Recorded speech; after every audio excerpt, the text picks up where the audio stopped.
1990. Madonna goes full-on fierce when she works the stage for her Blonde Ambition tour in an epic comb bra by Très Magnifique designer Jean-Paul Gaultier. Madge's molded corset sets the fashion world on fire. Inspired by the 50s bullet bra, Gaultier's insane design helps this sexy singer create a tempest in a teacup. I watched her ride on a bed in that comb bra, and it was amazing. Madonna's conical couture empowers women to celebrate their sexuality. But sometimes her style statements are crazy town. Become much more open-minded. This sexed-out star has changed it up all the way to the top of the charts for more than 3 decades. And there's no end in sight. I'm hopefully becoming, a better version of myself as the years go by. This celebrity style story belongs to Madonna. November 2nd, 1984. Like a Virgin is in heavy rotation, and Madonna becomes the trash-tastic leader of the MTV generation. Madonna was such a slap in the face of what we were used to seeing, of everybody looking so perfect. She had the short dresses, the lace gloves, the crucifixes, the pearls, the wild hair, the roots. She was doing the ripped t-shirts and the rubber bracelets and the pencil skirts and the neon socks. Madonna plays dress-up in the video for Like a Virgin.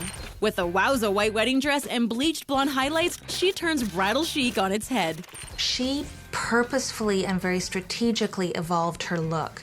She had that whole trashy feel of Like a Virgin, and then when Material Girl came out, she really glammed herself up to be her idea of a Hollywood icon. When I said I am the Material Girl when I sang that song in the early 80s, I considered it tongue-in-cheek.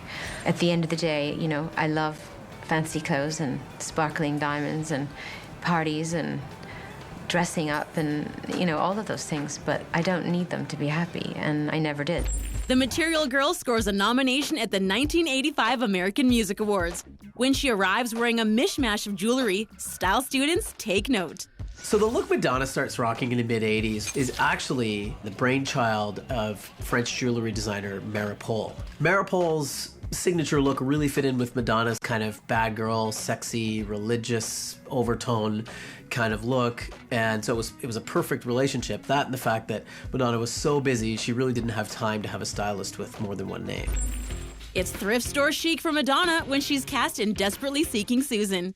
She converts legions of young filmgoers into trashinistas. Desperately Seeking Susan, everybody was desperately seeking those clothes. She was the one that everybody wanted to look like after that movie. She had the scrunchies in her hair, things were a bit oversized, the gaudy jewelry. It was perfect for the 80s. And it was a mix of vintage and new and lace and bling and everything, and it just worked, and I think that's why people were so, attracted to that. What happens when bad girl meets bad boy? Epic hookups, of course. The tabs flip out when Madonna and Sean Penn hook up in an out-of-control romance. I mean, it's certainly documented and publicized that when you had someone like Sean Penn with Madonna, all you had to do was bait him, and he would get explosive and either punch the photographer, pull the camera out of his hands, or do something that would make a great camera op. August 16th, 1985, the fiery couple decides to make it official. Sean's anger bubbles over during their Malibu wedding. As people started to arrive and the chairs went out and one helicopter would show up, then another one, then there's 5, and then there's Sean waving a gun at them. A lot of people said Madonna lost her fashion sense once she married Sean Penn. Even her designer Maripol said that she was really focused on being Mrs. Sean Penn and was kind of dressing down just to please him. 1987. Is it Madonna Monroe? The Material Girl wins big at the American Music Awards, but loses her passionate fans with this crazy getup. When she was being inducted into the Rock and Roll Hall of Fame, she actually said when she came out after watching her slideshows that, oh my goodness, that was horrible to look at all my bad hair looks over the year. It looked a bit like a 90-year-old woman, but she still looked hot. Madonna and hubby Sean Penn are totally donezo by 1989. She decides to deal with divorce by burning crosses. Her video for the mega hit Like a Prayer is scandalicious with its sexed-up religious imagery. Pepsi even dropped her as a spokesperson. Religious groups went crazy. It just screamed sex, and it was just a little too much for some people to look at. The fact is, when you pull together, you know, sexual overtones and themes of religion and racism and like all that stuff all together. Throw Madonna in front of a bunch of burning crosses dancing in a field. You really are inviting some controversy. Madonna expresses herself all the way to the top of the charts in the 80s. But fashion addicts, be warned. She's about to jumpstart the 90s in one heck of an eye-popping outfit. Madge goes for the wow factor when she returns to the big screen in Dick Tracy opposite Warren Beatty. These two hotties strike a love match and start up a sizzling hot romance. Her attraction to Warren Beatty, at first that seems like a very odd kind of pairing. I mean, they both have gigantic egos, and perhaps that was the initial attraction between the two of them. But it's also been said that he wanted to actually cast another actress, and so Madonna really had to persuade him not to. She teams up with avant-garde designer Jean-Paul Gaultier for her Blonde Ambition tour. And JPG comes up with the ultimate fashion statement, the cone bra. Madonna hooked up with Jean-Paul Gaultier, in my opinion, at the exact right moment because he designed the costumes for the Blonde Ambition tour, spearheaded, pun intended, by the incredible cone bra that was just so iconic. I went to every single show in Toronto when I lived there. 6 nights she performed, 6 nights I was there, and I watched her writhe on a bed in that cone bra, and it was amazing because she defined fashion for Gaultier and for herself at that particular era. People wanted all these lingerie trends, and it was this big cones just in your face. It was so controversial, and it really set the way for performers like Katy Perry and Lady Gaga to just explore their sexuality when they performed on stage. You know, when she's long dead and gone, drag queens around the world are still going to be wearing the cone bra Absolutely. and voguing it like they were Madonna. Madonna's Blonde Ambition costume changes come a mile a minute. Even her own brother gets in on the action. I think people find it a little odd that I was in her dressing room, you know, and wiping sweat off of her, and she's naked, and you know, we're changing clothes. But for us, it was not so much a brother-sister thing, but a dancer thing. I mean, it was, you know, we'd always been in rooms with people without their clothes on, so it wasn't a big deal. A year later, it's a mega matchy-match fest when the king and queen of pop go twinsies on the Academy Awards red carpet. Madonna channeled Marilyn Monroe. She wore this embellished white bustier gown, red lips, you know, lots of diamonds. Michael Jackson also did all white, and he had a diamond brooch. So they were kind of just this like period piece couple that went to the Oscars, and it was really cool. Oh, and Michael gets to wear not one, but 2 gloves. She may be a huge pop star, but this material girl can't seem to make the leap to mega movie actress.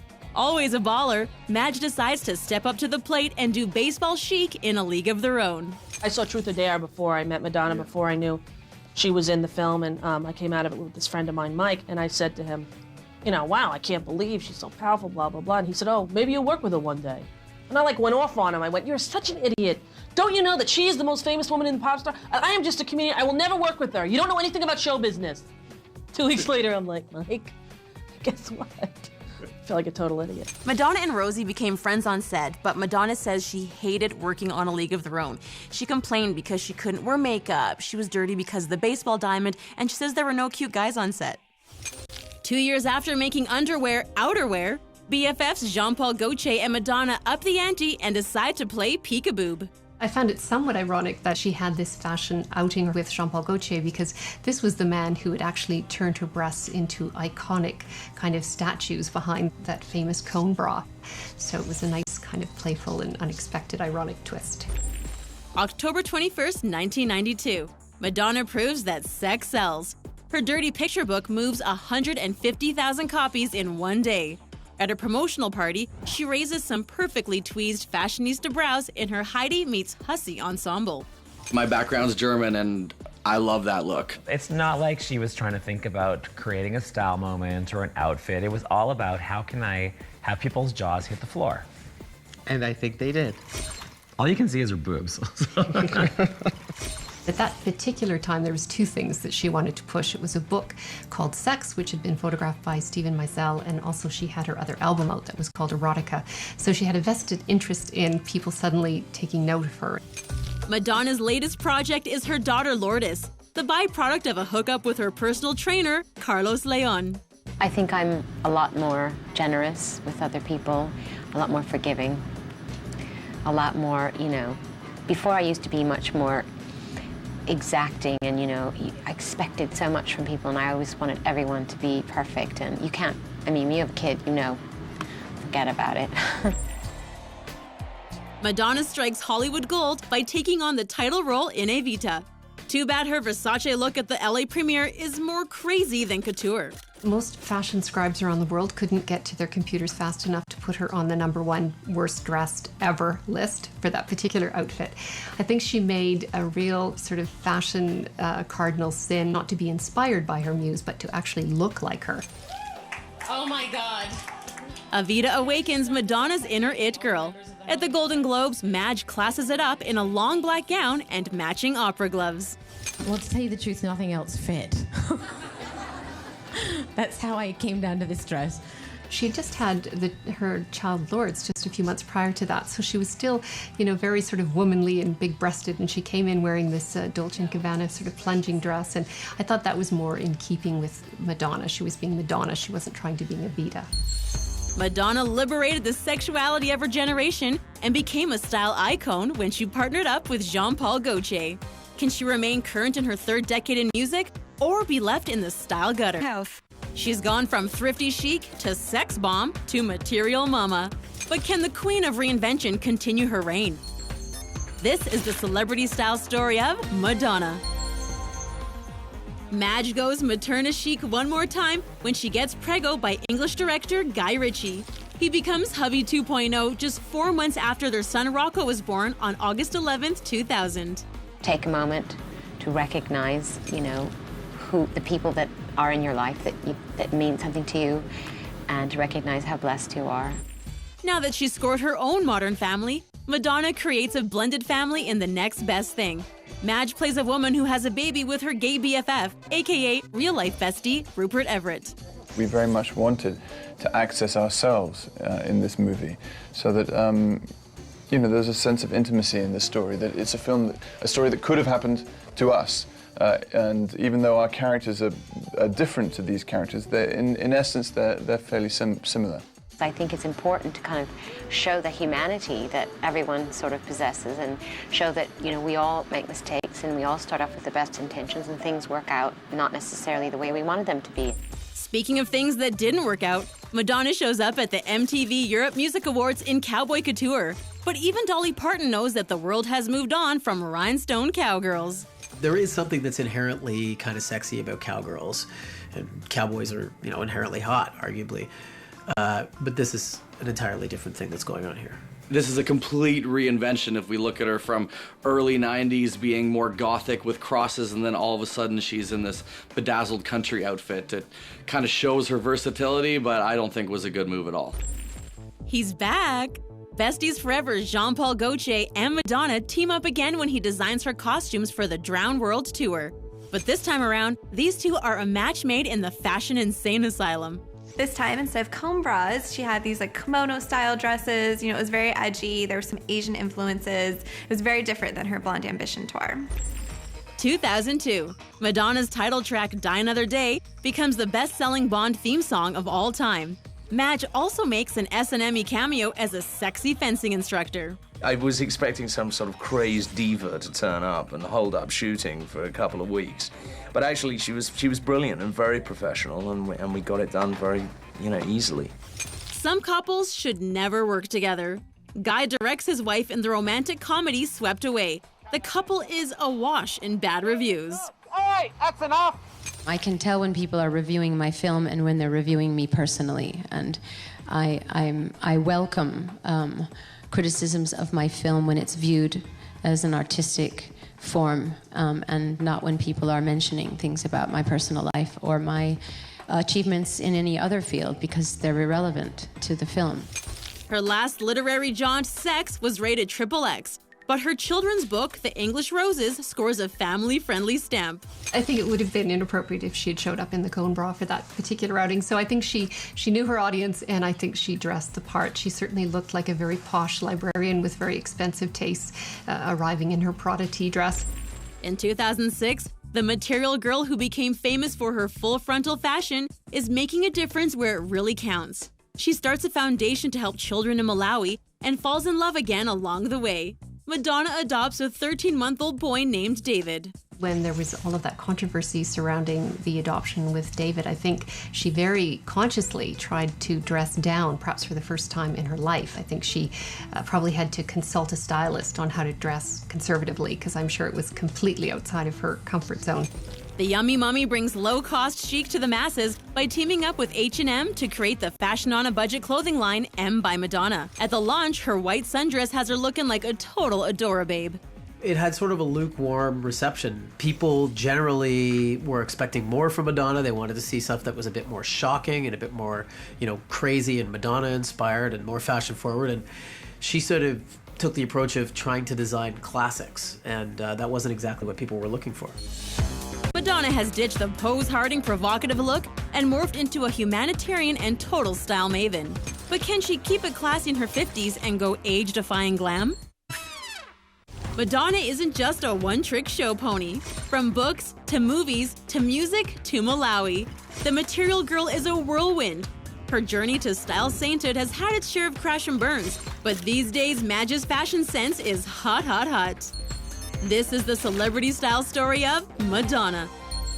In 2008, Madonna's new bestie, Stella McCartney, dresses her in a hot-horrific black sheath for the premiere of hubby Guy Ritchie's latest flick, Rock'n'Rolla. It was just a basic black, beautiful dress that hit at the knee.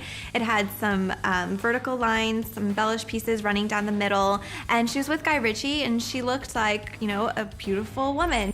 December 2008. Rock'n'Rolla tanks, and so does the marriage. Madonna reinvents herself again and emerges as a sexy single gal. I feel bad for her. I don't, despite the fact that I dislike a guy and he dislikes me, it's not something that I would wish on her. Not too long after she divorces Guy, Madonna adopts another child from Malawi, but this time it's a 3-year-old daughter named Mercy. And now here she is, a mother of 4, walking around with her latest boy toy taken along. But that's Madonna. She doesn't care what anybody thinks. In an epic "what was she thinking" moment, Madonna steps through the looking glass in this rabbit-inspired ensemble at the Costume Institute Gala. Madonna has fun with fashion. She wore an outfit from Louis Vuitton that came right off the runway a few months earlier. She got trashed by the media for wearing those bunny ears. I loved it. I think she's saying to people, listen, I can wear whatever I like. I don't care if you don't like it. I don't care if you don't get it. Madonna gets butterflies at the 2011 Venice Film Festival while promoting her directorial debut, W.E., in this très chic Viennette gown. I think the fact that it was a period film certainly played into her first outing on the red carpet, where she chose to wear a Viennette dress, which Viennette had been one of the designers for Wallace Simpson. So I think actually that was a nice kind of mirror of what was going on in the film. The research that she did for the film W.E., she told me all about the Cartier jewelry, how important it was to get the exact right looks for Wallace Simpson, the volumes she read, and how she identified with Wallace for being misunderstood. Most important rituals for me was to help finish dressing the actors or the actresses. I loved putting the finishing touches on them and feeling a connection with them before we began the day of shooting. So putting on their necklaces and their bracelets and fine-tuning their hair and clothes and kind of finding an excuse to touch them, basically. At the NYC premiere of W.E., Madonna is stylish in this gorgeous Marchesa gown with super dramatic crinoline shoulder pads. I'm really excited, super nervous. Madonna doesn't influence fashion, she dictates it, and this dress is the perfect example. I mean, look at her. With the tulle on her shoulders, the detailed bodice, it's so intricate, and that long train. On anyone else, this would be a complete disaster, but not Madonna. She owns this dress.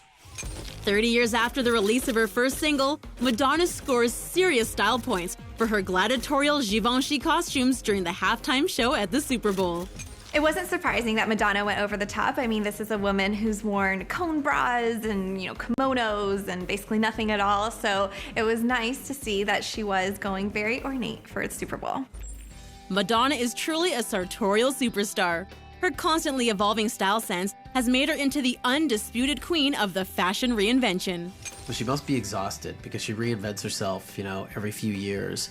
And pretty much every time she does it, it's kind of on point. Everyone kind of picks up on it. Madonna's really a fashion chameleon. She has more styles than I can count on my fingers, whether it's her bad 80s girl, or she does kimonos, or she wears nothing at all, or she's a sexy mom, or she decides, to wear gold horns. Basically everything you can think of, Madonna's done it. Madonna has empowered women everywhere. I mean, who would have thought lingerie could be worn as outerwear?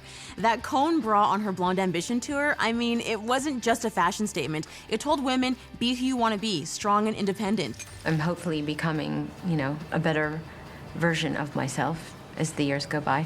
And Madonna refuses to be stereotyped as just a musician. She's an actress, director, author, humanitarian. She can do it all. She's proving to every woman around the world, celebrity or not, that you don't have to be limited by age. You don't have to be defined by age, but you can actually step out of those confines and do what you do best. From poseur to provocateur to haute couture, Madonna has been schooling style students for 4 decades. Her evolving persona empowers women to embrace their inner fashion chameleon and take on the world. This is the celebrity style story of Madonna.